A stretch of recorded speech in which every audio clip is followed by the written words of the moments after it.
भारत की नई शिक्षा नीति के ऊपर ये चर्चा चल रही है। मैं इसमें भारतीय ज्ञान परंपरा का उल्लेख करना चाहूँगा।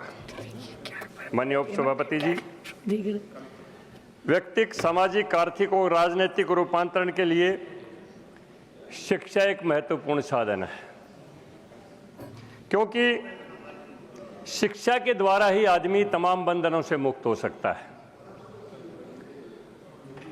गीता में भगवान श्री कृष्ण ने कहा है कि युद्ध का जन्म मन में होता है और मन को संस्कारित करना, मन को शांत करना, ये शिक्षा ही कर सकती है। भारतीय ज्ञान परंपरा में बहुत कुछ आंकड़ों के ज्ञान की बजाय संस्कारों के ऊपर जोर दिया गया है। मैं उसी के ऊपर अपने बात को ज़्यादा से ज़्यादा समाहित रखूंगा। माननीय उपसभापति जी, हमारे पास जनसंख्या तो है, लेकिन जनशक्ति में इसका रूपांतरण नहीं हो पाया है। और जनशक्ति में रूपांतरण तभी होगा जब शिक्षा के अंदर नैतिकता आएगी। नैतिकता के बिना केवल मात्र हम एक रट्टाफिकेशन के जरिए ज्ञान को अर्जित करते रहें और उसमें जरा भी नैतिकता ना हो, तो मैं समझता हूं शिक्षा का कोई अर्थ नहीं निकलता है। शिक्षा का उद्देश्य केवल मात्र बुद्धि का विकास नहीं है, ये भावनाओं और आध्यात्मिकता का विकास भी शिक्षा का उद्देश्य है। शिक्षा वह है जो केवल मात्र जीविका उपार्जन नहीं, वो जीवन का भी निर्माण करे। इसलिए हमारे सामने कुछ सवाल खड़े होते हैं कि जो लंबे समय से शिक्षा चलती रही, क्या शिक्षा के द्वारा मौजूदा जो प्रतिभा होती है इंसान के अंदर, उस प्रतिभा को बाहर आने में उस शिक्षा ने को सहयोग दिया है? क्या शिक्षा के द्वारा एक संवेदनशील समाज का निर्माण हम कर सके? क्या शिक्षा के माध्यम से केवल भोगवादी मनोवृत्ति का ही विकास हो रहा है? और क्या शिक्षा केवल डिग्री धारक बेरोजगारी लोगों की फौज है केवल? बहुत से सवाल हमारे सामने हैं। माननीय उपसभापति महोदया, अगर एक शिक्षित इंजीनियर अच्छा वेतन लेता है, शिक्षित आईएएस आईपीएस अच्छा वेतन लेता है, अच्छे बड़े पद के ऊपर है, और अगर उसके माँ बाप वृद्धाश्रम में रहते हैं, तो उस शिक्षा का कोई अर्थ नहीं, उस शिक्षा में कोई नैतिकता नहीं। बहुत सी बातें यहां पर हुई शिक्षा के विषय में। माननीय महोदया, हमारे भाई संजय सिंह जी चले गए, काफी उन्होंने मौजूदा शिक्षा वातावरण के ऊपर कई कटाक्ष किए। अचंभा होता है, एक आदमी शीर्ष पद के ऊपर खड़ा होके ये कहे मैं इंजीनियर हूं, मैं ऐसे समाज में पैदा हुआ हूं जो कि हिसाब किताब के अंदर पूरी तरह से परफेक्ट होता है, और वही आदमी अगर किसी शराब घोटाले के अंदर जेल के अंदर जाता है तो उसकी शिक्षा के अंदर कोई न कोई कमी है, उसकी शिक्षा में नैतिकता नहीं। हमारी माननीय कन्निमोझी जी यहां से चली गई। तमिलनाडु की शिक्षा के ऊपर काफी उन्होंने चर्चा की थी, लेकिन हमें अचंभा होता है, शिक्षा लेके उस शिक्षा संस्थानों से निकल के और ऐसे उस सदन तक लोग आ जाते हैं, ऊंचे से ऊंचा पद भी ग्रहण कर लेते हैं, और अगर उसके बाद किसी स्पेक्ट्रम घोटाले के अंदर जेल की हवा खाते हैं तो उनकी शिक्षा के अंदर कोई न कोई कमी है। वो शिक्षा नैतिकता नहीं सिखाती है। शिक्षा के अंदर भारतीय ज्ञान परंपरा के अनुसार नैतिकता को सबसे बड़ा बढ़ावा दिया गया है। शिक्षा, जैसा मैंने कहा, केवल मात्र जीविका उपार्जन नहीं, ये जीवन का निर्माण करती है। इसलिए शिक्षा के अंदर बहुत कुछ आमूल चूल परिवर्तन की जरूरत है। भारत में आजादी के बाद इस ओर जोर दिया जा सकता था, क्योंकि 1192 में तेहरान में दूसरी लड़ाई में मोहम्मद गौरी द्वारा पृथ्वीराज के पर विजय प्राप्ति के बाद 1947 तक 755 वर्ष इस देश ने गुलामी का दंश झेला है। उसके अंदर बहुत कुछ हमारी ज्ञान परंपरा के ऊपर कुठाराघात किया गया है। भारत वो देश है जिसमें इस आज से 700 साल पहले तक्षशिला विश्वविद्यालय यहाँ पर निर्माण कर दिया गया था, उसकी स्थापना हो गई थी। इस आज से 400 वर्ष पहले यहाँ पर नालंदा विश्वविद्यालय की स्थापना हो गई थी। पूरी दुनिया से छात्र हमारे देश के अंदर शिक्षा ग्रहण करने के लिए आते थे, लेकिन देश का दुर्भाग्य रहा, बख्तियार खिलजी जैसे जो लोग आए, उन्होंने भारतीय ज्ञान परंपरा को नष्ट करने के अंदर कोई कमी नहीं छोड़ी। कोई भी वो कोशिश जो भारतीय ज्ञान परंपरा को नष्ट कर सकती थी, उन्होंने हर वो संभव कोशिश की है। भारत के विश्वविद्यालयों में इतिहास गवाह है, 6-6 महीने तक नालंदा की लाइब्रेरी की आग नहीं बुझी। हम अंदाजा लगा सकते हैं कि कितनी ज्ञान परंपरा, कितना समृद्ध ज्ञान वहां पर संचित किया गया था। लेकिन क्यों भूल जाते हैं लोग कि आज उसी भारतीय ज्ञान परंपरा के भंडार नालंदा विश्वविद्यालय के जीर्णोद्धार नरेंद्र मोदी सरकार द्वारा किया गया है, नरेंद्र मोदी सरकार द्वारा किया गया है। अगर शिक्षा में केवल मात्र जीविकोपार्जन का साधन करेंगे और कोई नैतिकता नहीं आएगी, तो फिर उस शिक्षा का अर्थ क्या रहेगा? माननीय उपसभापति महोदय जी, मैं इसमें थोड़ा सा कुछ उल्लेख करना चाहूंगा कि विश्व के अंदर किस किस देश के अंदर कितना प्रतिशत जीडीपी का शिक्षा के ऊपर खर्च होता रहा है। हमारी पहली शिक्षा नीति 1968 के अंदर आई, दूसरी शिक्षा नीति 1986 के अंदर आई, तीसरी शिक्षा नीति आई, उसमें भी 1986 की शिक्षा नीति को ही दोहराया गया, उसके अंदर कोई विशेष परिवर्तन नहीं किया गया। लेकिन 1992 में जो शिक्षा नीति आई, उसमें संकल्प लिया गया था कि हम जीडीपी का 6% हम शिक्षा के विकास के ऊपर खर्च करेंगे। लेकिन मैं कुछ आंकड़े देना चाहूंगा। हमारे देश के अंदर जो शिक्षा के ऊपर खर्च हुआ है 1951-52 में केवल मात्र 0.64% खर्च शिक्षा के ऊपर होता था। 1991-92 में यह आंकड़ा 3.4% था और 2020 से पहले कभी भी 4.3% से ऊपर यह आंकड़ा नहीं गया। नई शिक्षा नीति में संकल्प लिया गया 2020 में 34 वर्षों के बाद जो नई शिक्षा नीति आई कि हम 6% कम से कम शिक्षा के ऊपर खर्च करेंगे। और उसके अंदर शिक्षा के उद्देश्यों को बदला गया है। शिक्षा, जैसे मैंने कहा, केवल मात्र जीविकोपार्जन नहीं है, हमारे सामने बहुत बड़ी चुनौती है।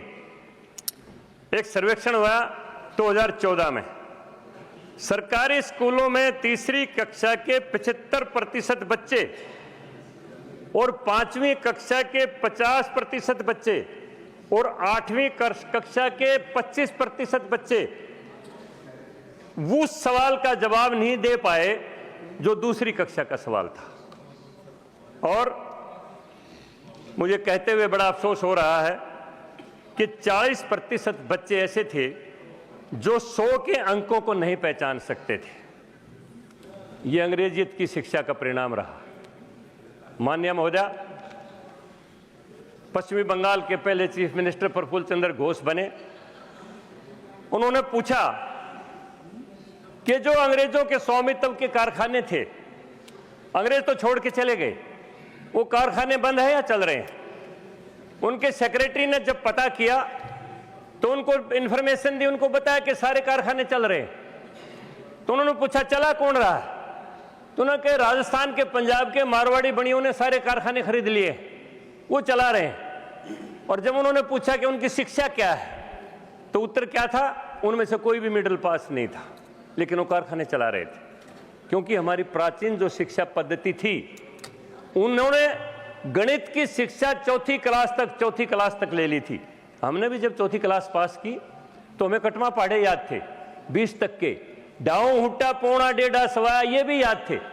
5वीं क्लास पास करके कोई भी बच्चा 6 महीने मुनीमी की ट्रेनिंग लेके किसी भी दुकान पर, किसी भी संस्थान में जाके मुनीमी करता था, अकाउंटेंसी करता था। लेकिन आज अगर कोई बीकॉम अगर कोई एमकॉम बच्चा हो, उसे पूछे 19 निमा कितने होते हैं, वो 171 नहीं बता सकता है। 16 निमा कितना होते हैं, 144 नहीं बता सकता है। 17 निमा 153 नहीं बता सकता है। वो कैलकुलेटर उठाएगा, अगर कैलकुलेटर में वायरस होगा तो वो संख्या भी गलत बताएगा, उसका दिमाग तो काम ही नहीं करता है। ये हमारी शिक्षा पद्धति जो प्राचीन पद्धति थी, जो गुरु प्रणाली थी, उसके ऊपर बड़े बड़े आघात हुए हैं।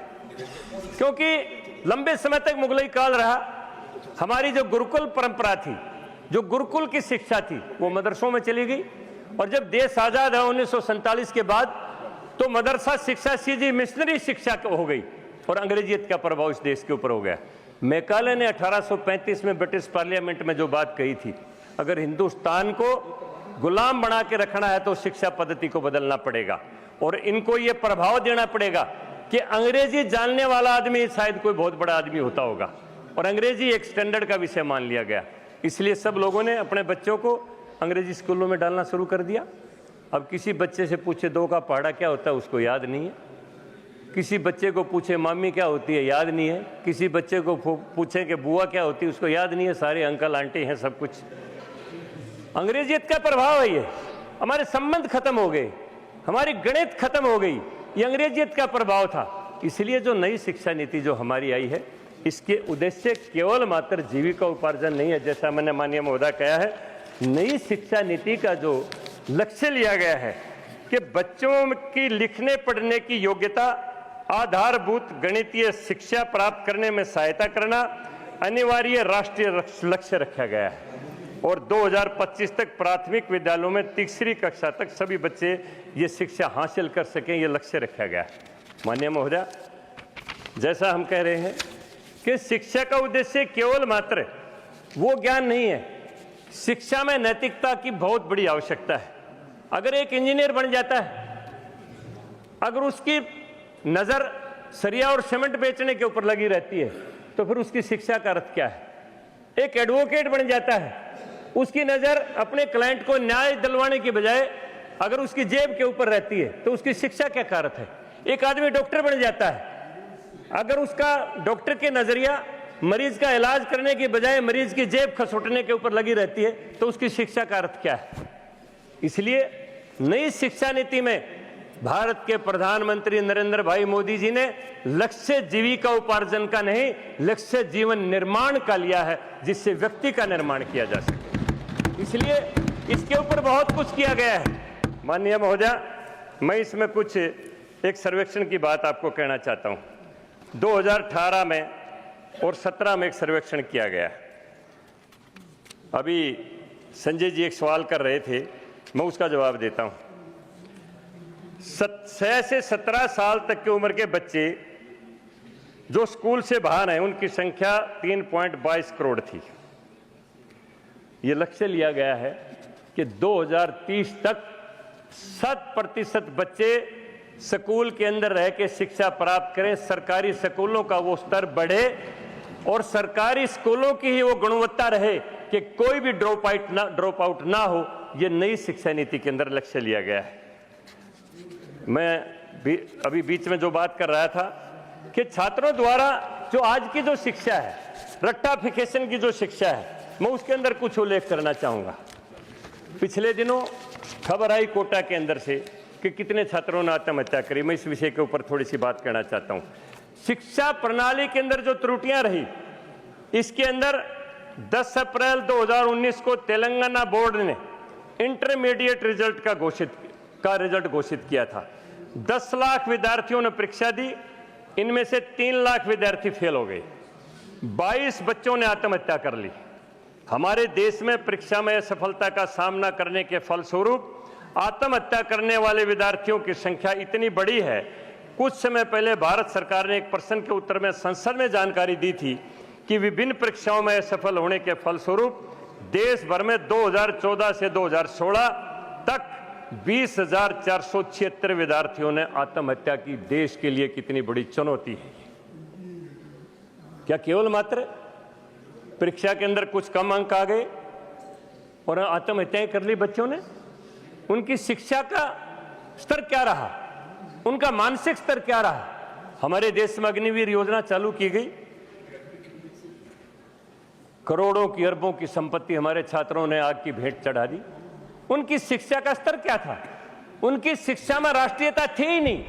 अगर शिक्षा में राष्ट्रीयता होती तो अपने देश की संपत्ति को वो स्टूडेंट कैसे सवा करते? मैं मानता हूं उसके पीछे कोई साजिश हो सकती है, बच्चों को बहकाया जा सकता है, बच्चों को इस बात के लिए उकसाया जा सकता है, लेकिन वो उकसे क्यों? उनकी शिक्षा के अंदर राष्ट्रीयता का अभाव था, तो ही उन्होंने अग्नि की भेंट देश की संपत्ति को चढ़ा दिया। शिक्षा के अंदर राष्ट्रीयता जगे, शिक्षा के अंदर वो गुणवत्ता हो जिसमें नैतिकता जगे। कोई भी शिक्षित व्यक्ति का माँ बाप किसी वृद्धाश्रम में ना रहे। अगर हम रास्ते में जा रहे हैं, सड़क के ऊपर कोई घायल आदमी पड़ा हुआ है और हम ये छोड़ के चल देते हैं कि मुझे क्या लेना देना है, क्यों खामखा बीमारी मोल ली, कभी मेरे सिर ना पड़ जाए, तो मेरी शिक्षा का कोई अर्थ नहीं, उस शिक्षा का कोई मायने नहीं, क्योंकि शिक्षा में नैतिकता और भावुकता है ही नहीं। शिक्षा तो भावनाओं को जगाने का, आध्यात्मिकता को जगाने का एक साधन होना चाहिए। माननीय, मैं थोड़ा सा वक्त चाहूंगा, मेरी बात पूरी नहीं हुई है, मैं थोड़ा सा मुझे वक्त दो। माननीय सदस्य 1 मिनट में कंक्लूड करें, और भी लोग हैं। मैं इसमें देखिए, हमारी शिक्षा का होना चाहिए कि बच्चे निराश होकर कोई आत्मघाती कदम ना उठाएं। मैं नई शिक्षा नीति का उद्देश्य आपको कह रहा हूं, बच्चे निराश होकर आत्मघाती कदम ना उठाएं। भविष्य में अपने आप को साबित करने में अनेक और भी मौके मिलेंगे। दुनिया में ऐसे महान लोगों की भरमार है जो अपने आरंभिक जीवन में फेल होते रहे हैं, किंतु बाद में उन्होंने इतिहास रच दिया। रात के बाद दिन भी आता है, निराश होने की जरूरत नहीं है। हार ना माने, अपनी क्षमता को पहचाने, चुनौती को स्वीकार करें, सफलता अवश्य मिलेगी। किसी से अपनी तुलना ना करें, अपनी गलतियों से सीखें, उसमें सुधार लाएं। समझना जरूरी है, जो बच्चे 95% तक लाते हैं, क्या वो न्यूटन बन जाते हैं? क्या एडिसन बन जाते हैं? क्या आइंस्टीन बन जाते हैं? इसलिए मैं कहना चाहूंगा कि सफलता का परीक्षाओं में प्राप्त अंकों से कोई सीधा संबंध नहीं है। सफलता के लिए सकारात्मक सोच, दृढ़ निश्चय और निरंतर प्रयास जरूरी है। शिक्षा का उद्देश्य ये होना चाहिए।